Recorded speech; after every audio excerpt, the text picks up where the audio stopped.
YouTube, and welcome to my channel. My name is Robert, and today I'm going to be checking out a recommendation by my wife. She has asked me to do Jim Jefferies Taking an MD Sufferer to a Prostitute. Now, I've not seen this. I think she has, because that's why she wanted me to do it. And of course we know Jim Jefferies pretty good. He's been on here a few times. And before we get into this, if you want to support my channel, feel free to subscribe. It's totally free, doesn't cost anything, and it really helps me out. Hit the post notification bell. When I drop new content, you'll be notified. Give the video a thumbs up, and feel free to leave a comment. Okay, here we go. Jim Jefferies taking a MD sufferer to a prostitute.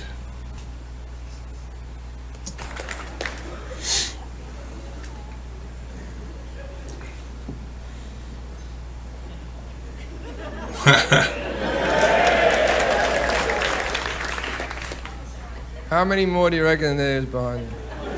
Probably a few. There's behind there mixing me a cocktail.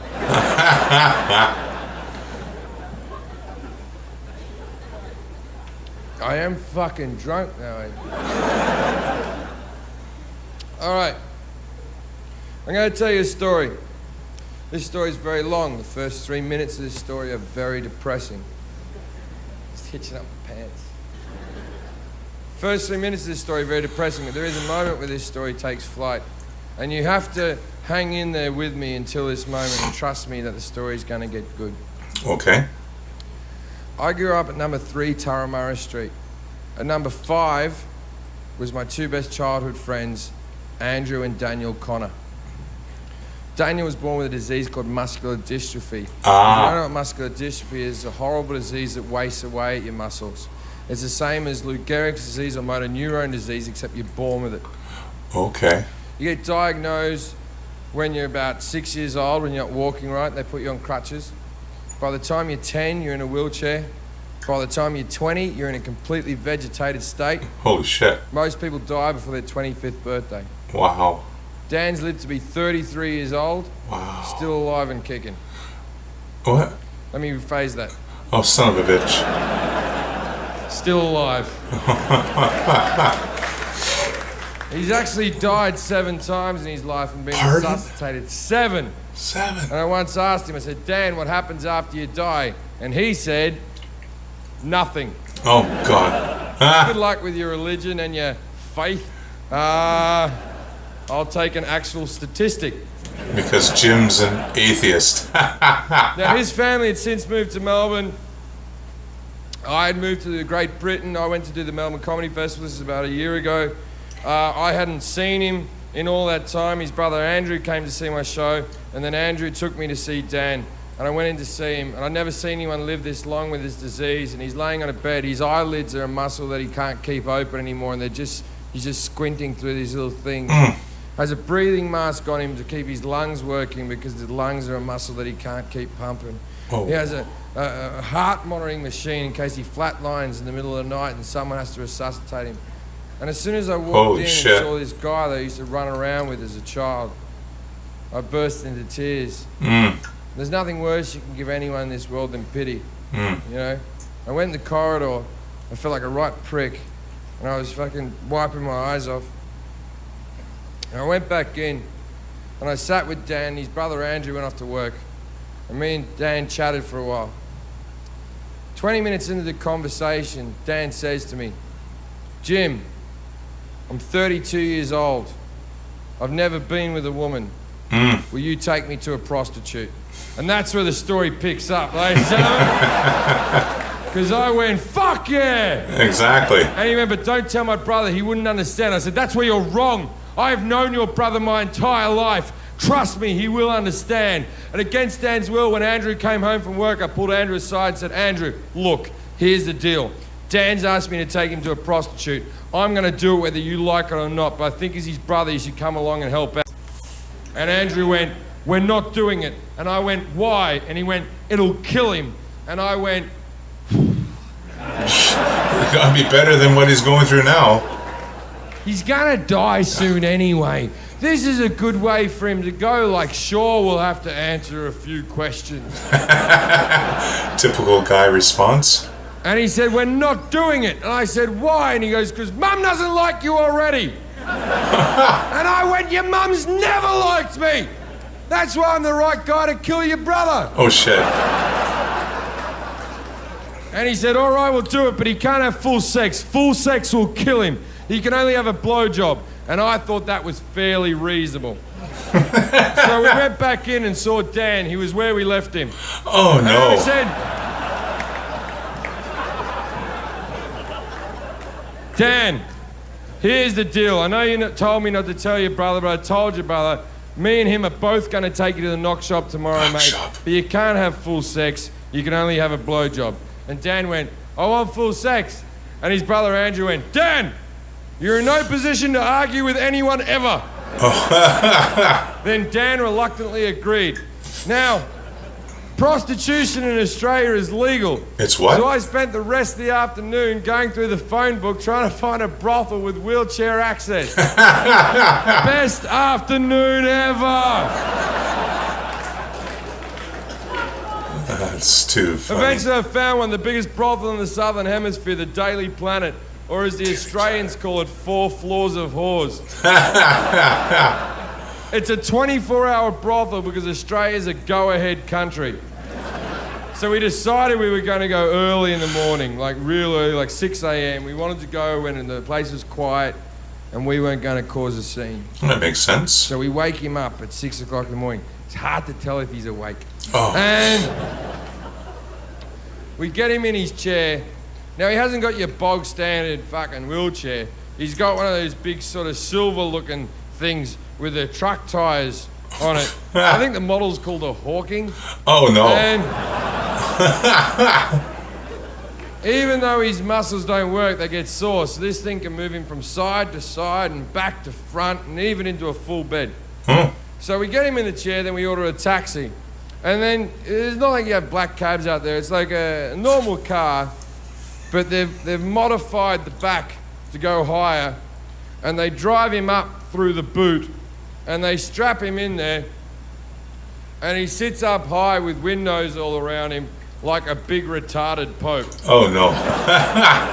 Or as the Catholics would say, the Pope. It's just the Pope. And we drive off to the brothel. Now, when we get to the brothel, it takes 10 minutes to get him off the taxi.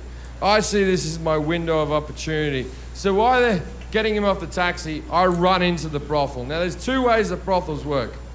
Either the prostitutes will stand in a row in their lingerie and you just pick the one that you want. Or they'll stand around in a bar in evening gowns and high heels, and you walk up to the one that you like the look of, chat to her for a bit, act like you've got some type of connection with an Eastern European woman, and take her upstairs and fuck her if you need your life to be this delusional. This is one of these situations. So while they're getting Dan out of the cab, I run into the brothel and go, everyone, quickly, gather round. I haven't got much time.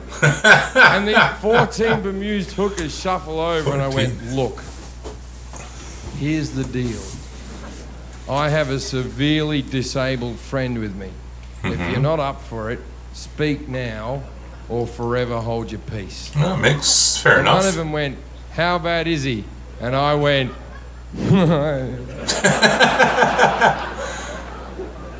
pretty fucking bad.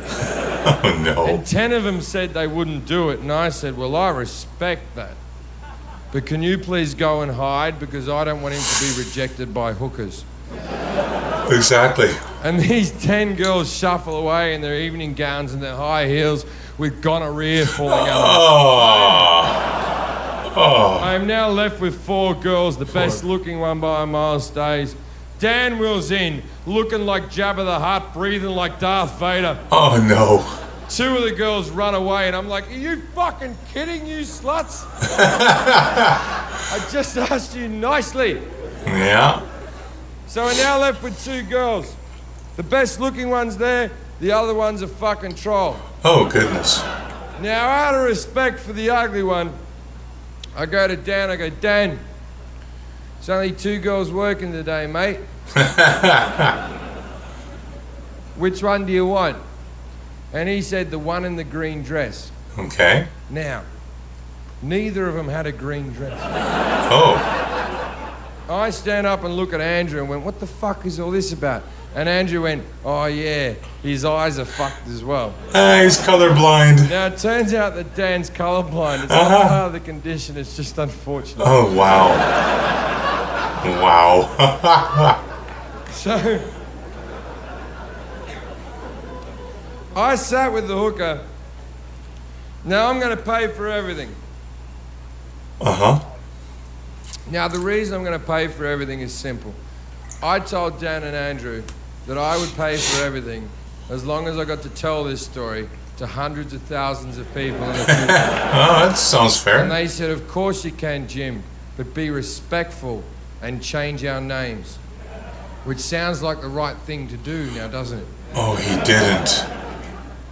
Now I haven't changed their names. Their names are Andrew and Daniel Connor from St Kilda, Melbourne, Australia. Oh, he's bad. Wow. I would have liked to have changed their names. It is the right thing to do. But I look at it this way. Even if I changed their names and their parents started watching my comedy, they'd be like, my word, doesn't Randy and Steve sound like our kids? Didn't Jim grow up with a lot of people with muscular dystrophy? That's a good point. Yeah, okay. So I sat there with a hooker and I said, how much for the half hour? And she said, 180. And I said, I'll give you 250 because I realise this is a specialty thing you're doing. Uh-huh. She goes, I got one question for you. And I said, shoot. And she went, is he mentally retarded? And I went, oh, you just see the wheels turning. oh, yeah. That's what I do. Oh, no. I find mentally retarded people and take them to prostitutes. I'll be masturbating in the corner. Oh, no. He doesn't even know he's here. And she went, okay then, but if there's 2 of you, we'll go, no, he's not mentally retarded. It's his choice to come here. There's a good chance he'll die. I don't think you should tell her that. And she went, what am I meant to do with him? And I went, I don't know. I've never been a hooker. But I'm thinking, give him a bit of a show. Uh-huh. Dance around a bit. Rub your tits in his face. Then suck him off. But don't sit on him or fuck him. It'll kill him. Immediately. So we go up to the room, which thank God was on the first floor. Yeah. So much for Me and wheelchair. Andrew look at Dan like 2 proud parents watching our child go to school for the first time. Okay.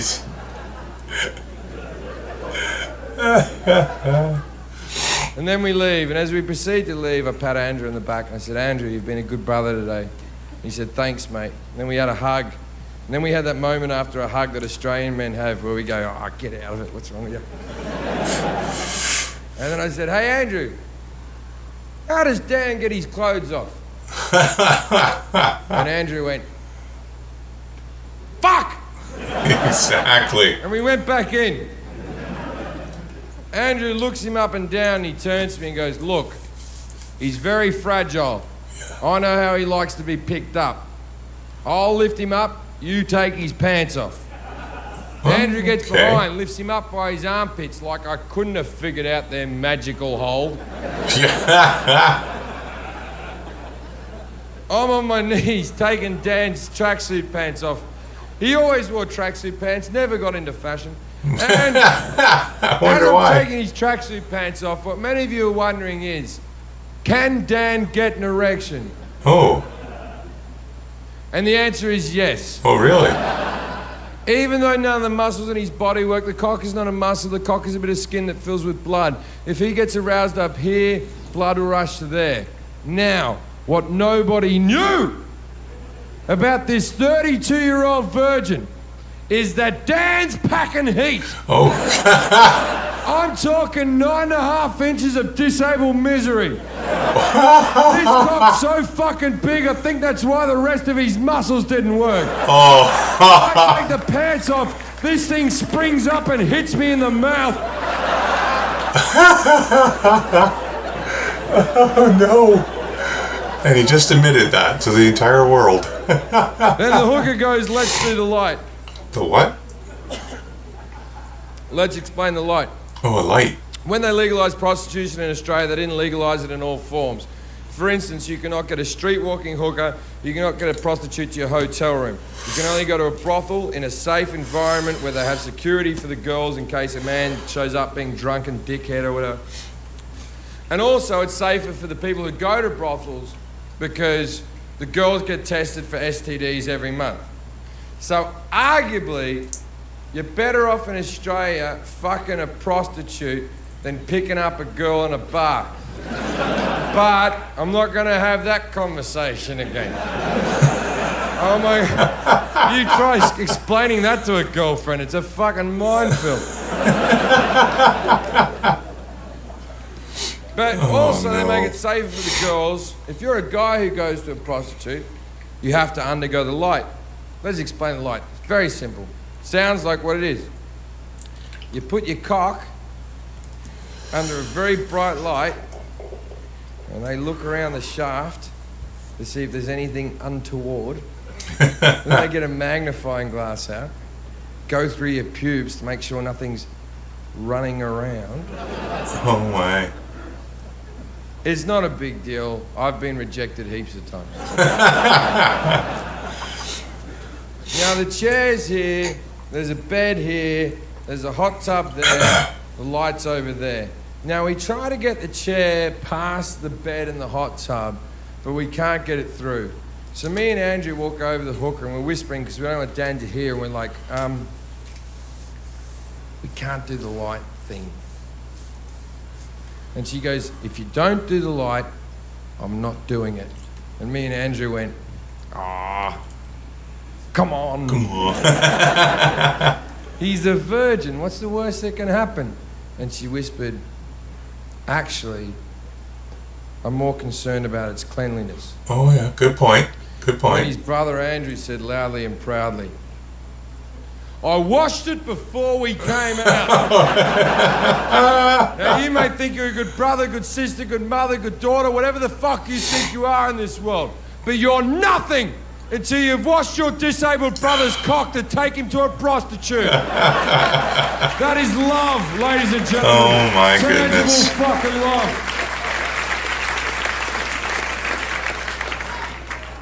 So we looked at Dan. Everyone agreed it was time to go. Ooh, sorry, this was a late night. Me and Andrew looked at him and went, we're going now, mate. If you've got anything you want to say to us, say it now, because we're going to leave, mate. And this is what Dan did.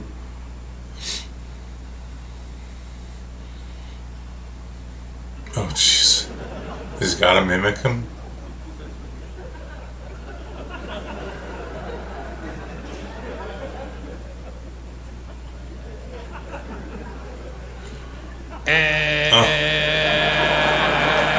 Recline.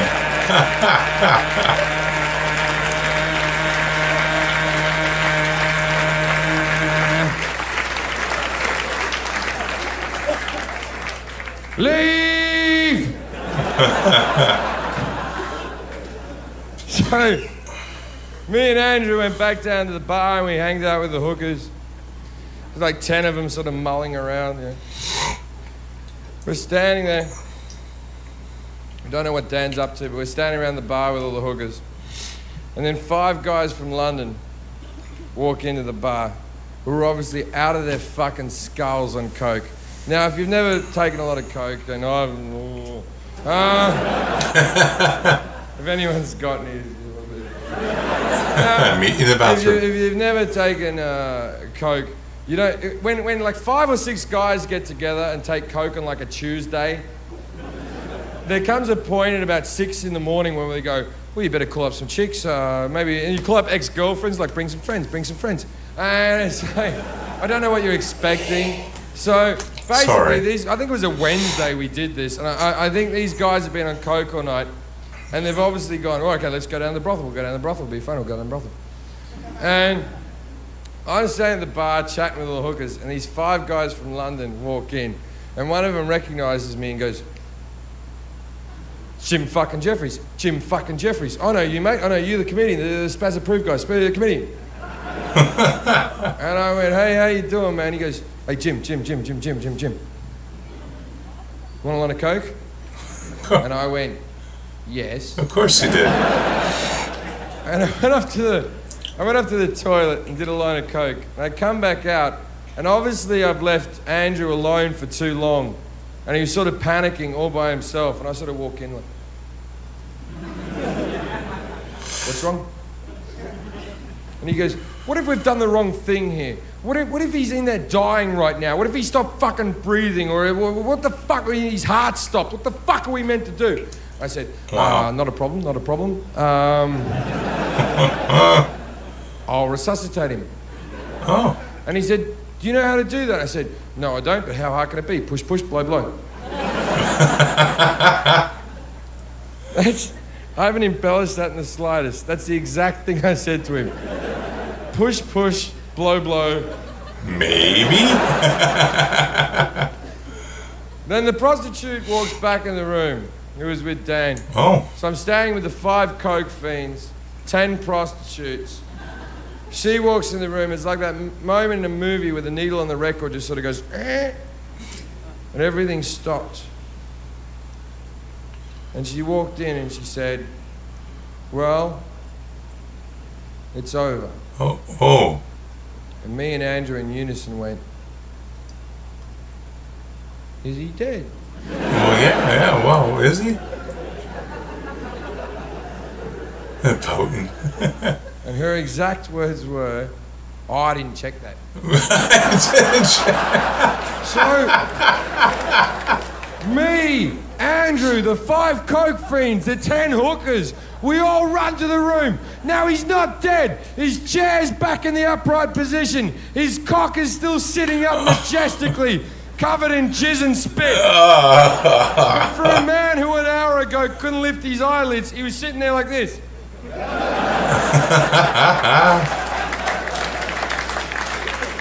Now you might be wondering why his eyelids were up like that. Let me explain something. It wasn't through happiness. Tell you something about myself. I'm 33 years old. I've been masturbating since I was 10 years old. Oh, TMI. And in that time, I have not missed a day. Every single day I masturbate. Haven't missed a fucking day. Every day I'm in a hotel room with a laptop way high up on my chest here. So I don't have to look at the filth I'm doing to myself. So I'm watching porn here. And 9 times out of 10 I hit the Apple sign. Right? And I do this every single fucking day. Yet I would be mortified if any one of you was to ever see me doing this. I would want to fucking kill myself. And I do this every single fucking day. Now imagine if you've never ejaculated through the power of yourself. You've never had another person do it. You're 32 years old, and for the first time you've shot a lot of fucking stale jizz all over the fucking room. And you're sitting there with your cock out, and 15 strangers walks in. Yeah. And you do not possess the power to put your cock away. That would be a problem. Can you see how that might be a bit unhinging? Exactly. So we had to get him dressed quickly. But there's cum everywhere. And this time I look him up and down. And I turned to Andrew and said, Andrew, I don't give a fuck how fragile he is. I'm taking the top half this time. Yeah. And we lifted him up. And we put his pants on. and we proceeded to leave the brothel. Now, as we left the brothel, I turned to Dan. I said, Dan, I paid for a story. Please tell me what happened. And he said, well, she danced around a bit, rubbed her tits in my face, and sucked me off. Exactly like you said. This is what I asked her to do. It's so nice to be a disabled sex puppeteer. But even nicer than that, I used to have a preconceived notion on what I thought about people such as prostitutes, man, but I was wrong. Mm-hmm. That woman treated him with dignity and respect and made him feel like a sexual being for the only time in his life. Mm. You can't put a price on that. All right?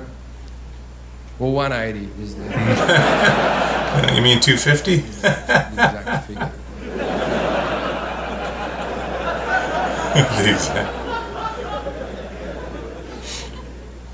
Then we go up front and we go to call a taxi.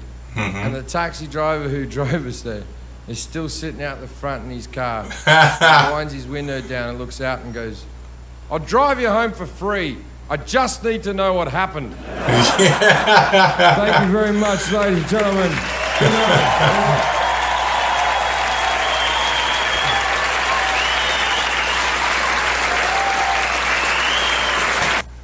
Well, there we have it. Jim Jefferies taking a MD sufferer to a prostitute. Oh my, that was hilarious.